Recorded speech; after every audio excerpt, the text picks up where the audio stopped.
야, 오늘 국무회의에서 대통령의 그런 발언의 톤과 내용이 굉장히 강력했는데 그 배경은 좀 어떻게 이해해야 됩니까? 뭐 제가 다 상세하게 설명드리기는 어렵지만 대통령실도 왜 없겠습니까? 매파가 있으면 비둘기파가 있고 그 고위 관계자들의 그 멘트도 다 취재하면 어떻게 써야 되지? 이런 생각이 들어요. 그러니까 굉장히 이제 온건하게 입장을 밝히는 분이 있는가 하면 굉장히 적극적으로 입장을 밝히는 분들이 있어요.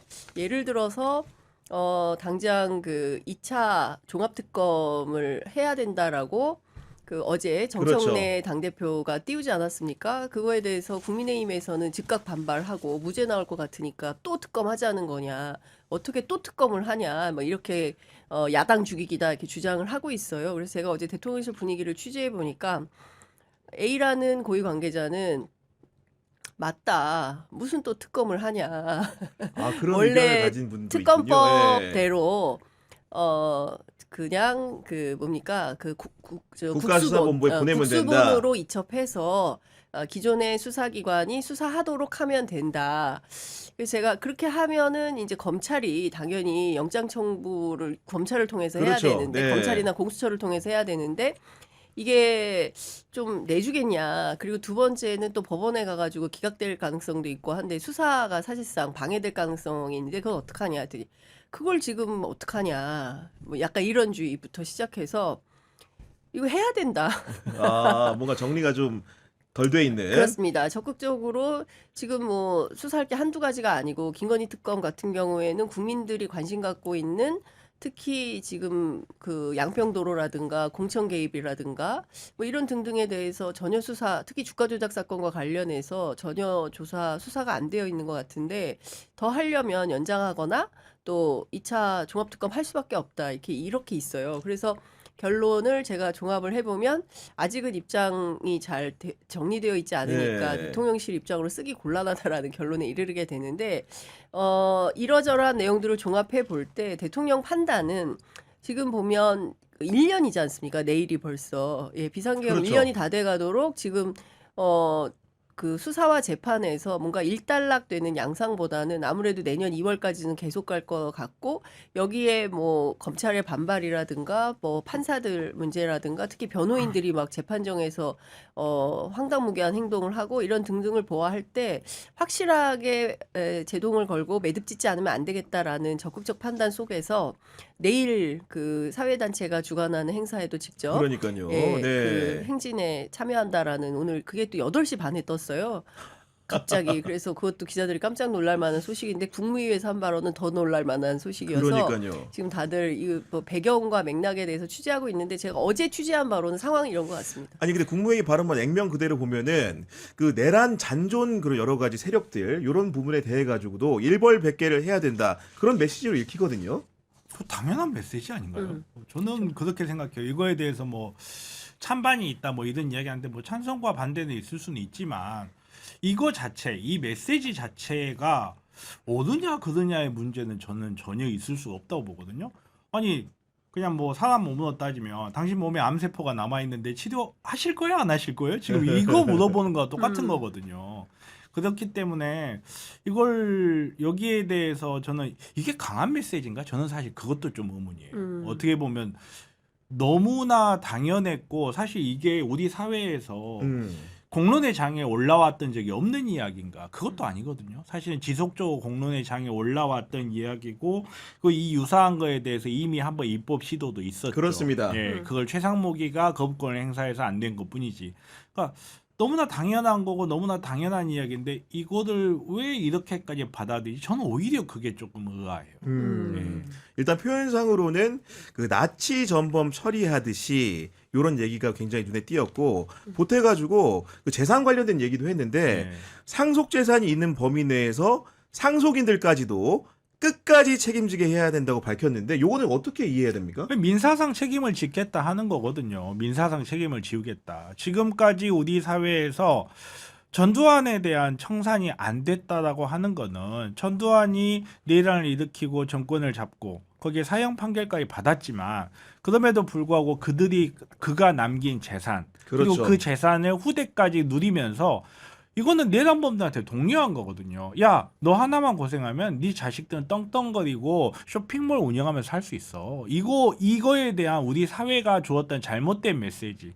내란을 일으키면 너가 나중에 무엇이 되건 간에 너가 그걸 통해서 얻은 모든 재산에까지 어떠한 부당한 이득도 남기지 않겠다는 메시지를 남기는 거기 때문에 그러니까요. 이거는 어떻게 보면 이걸 왜 놀라?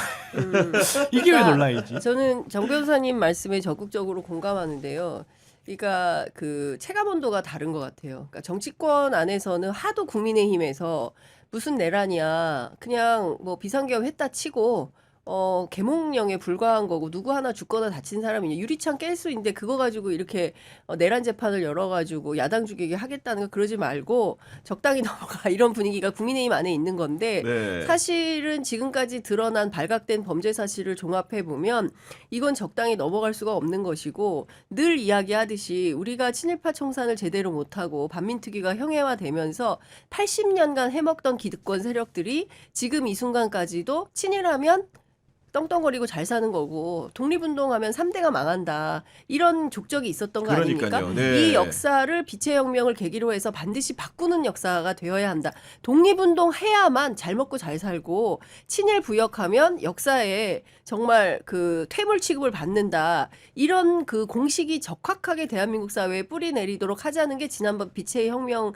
결과였는데 1년 지난 지금 상황에서 보면 뭐 하나 손에 잡히는 성과가 없는 그럼 거죠. 여전히 그러니까 지금 네. 딱 하나 있다면 검찰청 폐지 문 닫은 거 딱 그거 하나밖에 없는 거예요. 종합을 해보면. 그러니까 이걸로는 부족하다. 차제에 대통령이 나서서 확실하게 선을 긋고 그리고 국가폭력 범죄에 대해서 늘 입으로는 단죄한다고 했지만 단죄가 잘 안 되지 않았습니까? 네. 늘 그러면서 뭐 관용을 베풀어야 된다. 진실위원회 하면 좋은데 꼭 진실에다가 화해자를 붙이잖아요. 굳이 그렇습니다. 네. 그래서 진실도 규명하지도 잘 못하면서 화해라는 미명하에 적당히 넘어가는 수순으로 잘못된 역사가 굴곡져 왔기 때문에 차제에 확실히 바로잡죠. 전 대통령의 이런 메시지라고 생각합니다. 네. 그 사이에 HK 최님이 우리 장윤선 기자님 하시면서 5만 원 슈퍼챗 보내주셨는데 너무나 감사드리고요. 편의점 말고 여기도 방문해 주셔서 너무나 감사드리다는 말씀을 좀 네, 드리는데 그리고 이제 그 국가폭력범죄 공소시효를 배제하는 입법을 하겠다고 했는데 이 내용은 시청자들이 좀 알기 쉽기 편하게 설명 좀 부탁드립니다. 살인범죄 공소시효 폐지 어떻게 생각하세요? 동의하죠? 동의하시죠? 네. 내란죄는 살인범죄보다 더 센 겁니다. 국가범죄라는 거는 우리가 이제 추상적으로 공무원 개인의 범죄와 국가 범죄를 어떻게 구별할 것인가? 국가 권력 자체가 범죄 행위를 한 게 국가 범죄예요. 국가 범죄는 모든 것을 어떤 사람이 어떠한 행위를 범죄화를 한다는 거는 그는 사회가 존립을 할 수 있느냐 없느냐의 문제예요. 이 행위를 그냥 두었을 때는 사회가 존립할 수 없다라고 하는 건 형사처벌하는 거예요. 그리고 사회가 존립을 하는데 국가 자체가 범죄 행위를 저지르는 수준이 되면 그 사회가 어떻게 존립을 하냐고요. 국가가 생각할 수 있는 모든 범죄 중에 가장 무거운 범죄가 국가 범죄예요. 그렇습니다. 그거는 살인과는 비교할 수도 없을 정도의 범죄예요. 근데 그렇게 중대한 범죄를 공소시효를 폐지하는 거는 너무나 당연한 거예요. 그러니까요. 그런 말씀을 좀 해주신 것이고 거기 더해가지고 예를 들면 이런 겁니다. 대통령의 설명은 중대하고 고의적인 예를 들어서 고문에서 누구를 죽인다든지 사건을 조작해서 멀쩡한 사람을 감옥에 보낸다든지 또는 군사 쿠데타를 일으켜서 나라를 뒤집어 놓는다든지 이런 사례들을 열거하면서 그 시효를 배제해야 된다 이렇게 거듭 강조를 했거든요. 네. 그 사실 우리 역사에 너무 많았지 않습니까? 예, 앞서 이제 전두환 군부 말씀하셨지만 전두환 이전에 박정희 때부터 따져보면 우리가 독재 정권에 희생됐던 민주화 열사들을 생각해 보면 어마어마한 국가폭력 피해자들이 있죠. 물론 이제 민주화운동 심의보상법을 통해서 일부 뭐 이렇게 보상을 받기도 하고 또 군대도 면제되고 뭐 등등의 일이 있긴 있었습니다만 그 트라우마에 여전히 살고 있는 분들이 굉장히 많이 있는 게 아니겠습니까? 그래서 그런 차원에서 보면 앞서 이제 그 변호사님 말씀하신 대로 국민들이 제일 먼저 뛰쳐나와서 비상계엄을 막았기에 망정이지 예를 들어서 뭐 조상현 단장이 뭐 서강대교를 넘지 말라라고 명령하지 않고 야 넘어 가서 총을 쏴라고 했다면 이거는 진짜 경천동지할 피바다가 되는 거거든요. 그랬을 때 그러니까 그나마 대한민국 국민들의 집단지성이 있었기 때문에 우리가 이걸 잘 현명하게 극복하고 넘어가고 있는 중인 거지.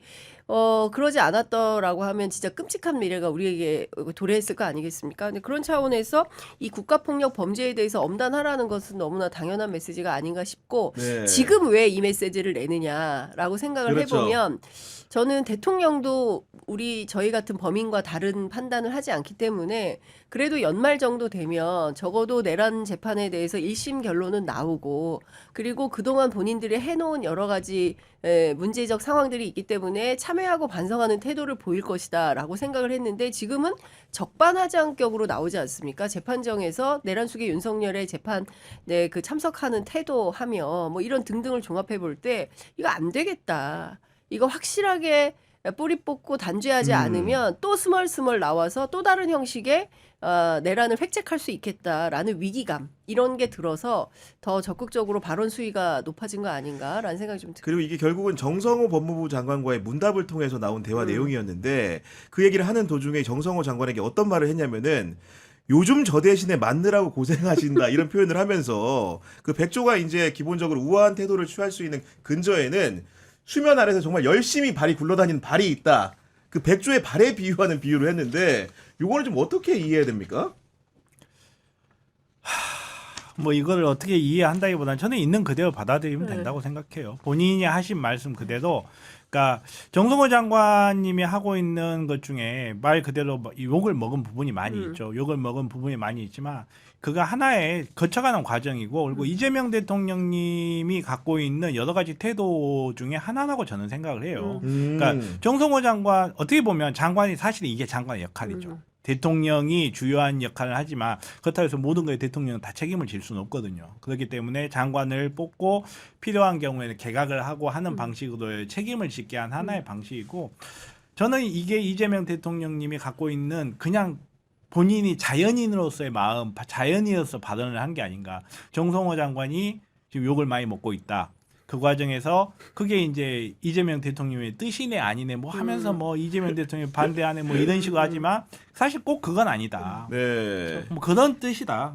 너무 복잡하게 생각할 필요 없다. 이런 거예요. 그러니까 이제 정성호 장관의 이제 평상시의 성정이 사실 이제 살짝 중도 보수 이런 입장이세요. 그러니까 기왕이면 막 그 시끄럽게 하고 소리 내고 이거보다는 조용히 일을 추진해서 꼭지를 따는 스타일인 거죠. 그러니까 지난번에 그 봉지욱 기자 취재 그리고 그 김광민 변호사 설명을 종합해 보면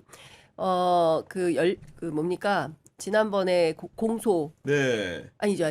그 교도관들 관련된 거 교도관들 말씀하시는 거죠. 네. 수원 구치소 수원에 그 교도관들 그러니까 연어회 술 파티 관련해서 검사들이 집단항명 한 부분에 대해서 감찰했잖아요. 내부적으로 했잖아요. 네. 근데 상당히 잘 되었다라는 거거든요. 그러니까 상대방이 악소리도 못하게 꼼꼼하게 다 잘 정리해서 내부적으로 정돈하는 역할을 이제 정성호 장관이 하는 거예요. 그러니까 막 드러내놓고 큰 소리 내고 뭔가 할 것처럼 하지만 실제로 손에 잡히는 게 없는 방식의 일 처리가 아니라 두드러 맞고 비판받고 당신 수박 아니야 온갖 욕을 먹지만 실제로는 일을 한다. 이제 이 점을 이제 높이 사서 대통령이 이렇게 평가를 하는 것 같고 또 다른 측면에서는 이제 민주당 안에서 워낙 비판을 많이 받으니까 뭐 약간의 위로 뭐 이런 차원도 있을 거고 이렇게 좀 중의적이고 복합적으로 좀 봐야 되지 않을까 싶습니다. 그 마지막 화제는 그 지방선거 얘기를 좀 해보려고 하는데 최근에 이제 그 강원도민일보가 한국갤럽에 의뢰해서 한 조사인데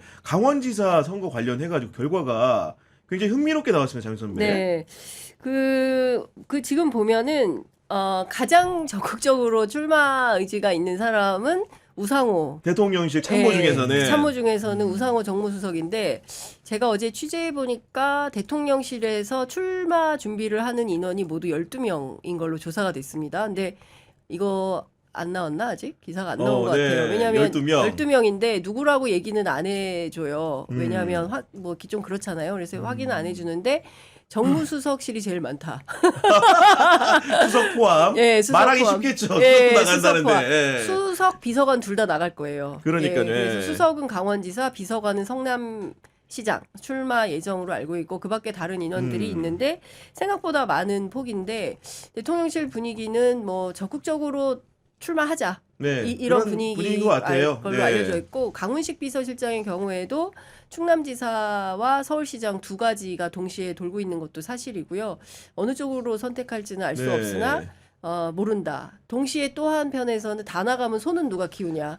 그래서 누구는 남아야 되지 않냐. 뭐 등등의 이제 여러 이야기들이 이제 대통령실 기자실 주변에서 이제 여러 정보가 흘러다니는데 이 가운데 이번 그 갤럽 조사에서는 실제로 이광재 지사가 갑자기 급부상을 한다. 급부상하셔가지고 근데 제가 알기로는 이광재 지사가 좀 됐어요. 준비한 지가. 강원도지사 선거를 예. 그래서 아마 하게 그렇군요. 되면 경선 가능성이 있다는 걸로 알고 있습니다. 아니 저 같은 경우에는 이제 경기 분당에서 지난번에 총선 출마를 하셔가지고 물론 과거에는 강원지사도 하시고 국회의원도 했지만은 네. 뭔가 이렇게 지역을 바꿨기 때문에 어떤 스탠스인지 몰랐는데 그렇다고 하니까 굉장히 놀랍게 좀 느껴지고. 지금 민주당 전략가들 사이에서 흘러다니는 얘기는 내년 선거는 무조건 이기는 선거여야 한다. 특히 이제 2017년, 2018년 그러니까 대선과 지방선거가 연이어 있었던 2017, 2018년과 동일한 기준에서 보자면 그러니까 올해 우리가 대통령 선거를 했기 때문에 이제 내년에는 사실상 대통령 선거다라고 규정을 하고요. 대통령의 지지율이 60%가 넘기 때문에 이 수준에 비하면 나가는 선거는 대체로 다 당선되어야 로직상 맞다. 그런데 후보 전술을 잘못 선택해서 후보 경쟁력이 미진해서 유권자의 선택을 받지 못한다면 이거는 전략 실패다. 따라서 무조건 이기는 후보를 내세워야 된다라는 게 팽배해 있습니다. 그래서 어쩌면 강원지사 경선에서 어떤 결과가 날지 좀 봐야 될 것 같습니다. 아니 정 변호사님 보시기에는 그 대통령실 참모들이 이제 지방선거에 적극적으로 출마하는 부분 이 부분에 대해서 좀 가치 평가를 좀 어떻게 하십니까? 일단 손은 안 나간다고 했으니까. 손은 안 나가니까. 손은 안 나간다고 했으니까. 저는 가치 평가라고 하면 저는 상관없다고 생각해요. 근데 사실 제가 강원도 지역 언론 기자들 이제 취재를 해보면 그 재밌는 특징이 있더라고요. 지역 선거에 뭐냐면 첫 번째 춘천고등학교, 원주고등학교, 강원고등학교 셋 중에 하나여야 된다. 아 그래요? 네, 두 번째 그 강릉 김씨 아니면은 강릉 최씨여야 된다. 그 중에서 찾아오라고 해라. 이제 이런 얘기를 하는 거예요. 그러니까 우스개 농담이긴 한데 그 정도로 지역 사회에서 이제 그러니까 고등학교가 그렇습니다. 어딘가가 되게 중요하다. 동네 선거에서는. 네, 그리고 아무래도 이제 시족 사회 이제 기반으로 하기 때문에 어느 성씨가 많은가 이게 되게 중요하다. 시족 사회 기반이야. 뭐 약간 그런 게 있대요. 제주도도 좀 그렇다고 그렇죠, 하고 제주도는, 예. 강원도도 좀 그런 게 강하고 근데 지역 선거는 그러니까 이게 우리가 중앙에 국회의원 뽑는 거하고 또 동네에서 지자체장이나 뭐 이렇게 하는 건 또 완전히 다르다라고 하더라고요. 그러니까 갤럽 조사가 약간 눈에 띄는 건 어떤 거냐면은 물론 이제 단편적인 한 번의 조사긴 합니다만은 이광재 전 강원지사가 김진태 강원지사를 오차 범위 밖에서 앞섰는 것으로 나타난 조사 결과 나온 거고 그 퍼센트를 말씀드리면은 기본적으로 그 김진태 지사가 39%, 이광재 전 지사가 49%를 얻었다는 거거든요. 그런 가상 양자 대결에서 이런 수치가 나와서 사람들이 주목하는 부분들이 있는 것 같고 지난번 그 2022년 지방선거 같은 경우에는 김진태 지사가 54.1%를 얻어가지고 이광재 지사 45.9%를 얻은 이 지사를 따돌렸거든요. 그런 상황이었기 때문에 주목이 되는 결과다 말씀을 드리는 거고 우상호 대 김진태 가상 대결 그 여론조사에서는 오차범위 내 접전으로 나타났는데 김진태 지사가 44%, 우상호 정무수석이 41%를 얻어가지고 이런 격차가 근소하지만 어쨌든 간에 김진태 지사가 앞서는 것으로 나온다 이런 상황이기 때문에 관심을 갖는 건데 기본적으로 지금 그 이재명 정부의 그런 출범 효과라는 것도 있기 때문에 당에서 이제 쉽게 얘기해서 경선을 통해서 후보를 정할 때는 그 대통령 후광 효과 이런 것도 분명히 존재하는 거 아니겠습니까? 그게 크죠. 네, 굉장히 크고 제가 알기로는 우상호 수석이 내년에 그 강원지사 준비하기 때문에 대통령실에 오는 것에 대해서 저어했던 걸로 알고 있어요. 그런데 초장에는 네, 그런데 대통령께서 어떻게 조언을 했냐면 왔다 가시는 게 낫습니다. 그렇죠. 네, 이렇게 조언을 해서 그렇다면 왔다 가겠습니다. 그래서 정무수석을 받은 걸로 알고 있어요. 그래서 그런 차원에서 보면 대통령이 이제 적극적으로 뭐 이렇게 뭐 그렇다고 해서 선거에 개입하거나 이거는 말도 안 되는 거고 이재명 정부에서 큰 역할을 하고 그 역할을 가지고 지역에 가서 도전하는 것이 큰 도움이 될 거다라고 판단을 한 걸로 알고 있습니다. 여론조사 결과대로라면 누가 나와도 김진태가 져요. 네.